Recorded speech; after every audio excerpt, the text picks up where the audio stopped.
Scene ఒకటి చెప్పింది ఒకటి. అధిష్టానం నుంచి రేవంత్కు మరోసారి భంగపాటు.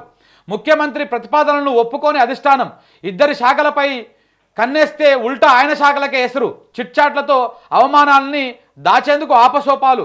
కర్ణాటక కులగణన కోసమే వచ్చానంటూ బుకాయింపు.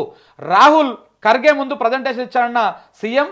కాంగ్రెస్ విడుదల చేసినటువంటి ఫోటోల్లో కనిపించినటువంటి రేవంత్. అయితే ఇక్కడ నేను ఇంతకుముందు చెప్పడం మర్చిపోయినా, నిన్ననే వచ్చిన ఈ కథ.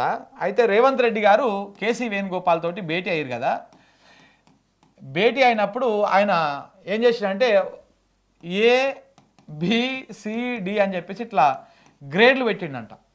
అంటే ఉన్నటువంటి మొత్తం ఇప్పటిదాకా ఉన్నటువంటి 12 మంది మంత్రులు, అంటే కొత్తగా వచ్చిన 3 పక్కన పెడితే ఈ 12 మంది మినిస్టర్లకు ఇళ్ళ కొంతమందిని వాళ్ళకు వాళ్ళ శాఖల ప్రకారము వాళ్ళ గ్రేడ్లు ఇచ్చిండంట. అంటే వాళ్ళ పనితీరు ప్రకారం ఇస్తే ఈ D గ్రేడ్లో 2 మంత్రులు ఉన్నారంట.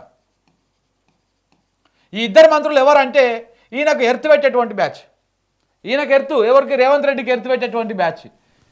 సో 2 శాఖలు మార్చాలి లేదా ఉద్వాసన ఇవ్వాలి అన్నటువంటి ప్రపోజల్ని ఈయన అధిష్టానం దగ్గర పెట్టిండు. పెడితే అధిష్టానమైన మాటలు నమ్మదు కదా, ఎట్టి పరిస్థితుల్లో కూడా నమ్మే పరిస్థితిలో లేదు ఇప్పుడు. సో కాబట్టి దాని మీద క్లారిటీ తీసుకోవడం కోసం అప్పటికే అనుమానంతో కేసీ వేణుగోపాల్ తోటి, ఖర్గే తోటి, వీళ్ళందరితో భేటీ అయిపోయినాక అసలు క్లారిటీ తీసుకోవడం కోసం ఉత్తమ్ని, బట్టిని వీళ్ళని కూడా పిలిచేసి క్లారిటీ తీసుకున్నారు. కథలు పడుతున్నాడు ఆయన. ఇవన్నీ కాదు, ఆయన దగ్గర చాలా శాఖలు ఉన్నాయి. హోమ్ ఆయన దగ్గరనే ఉంది, విద్య ఆయన దగ్గరనే ఉంది, మున్సిపల్ ఆయన దగ్గరనే ఉంది, మొత్తం 10-15 శాఖలు ఆయన దగ్గర ఉన్నాయి.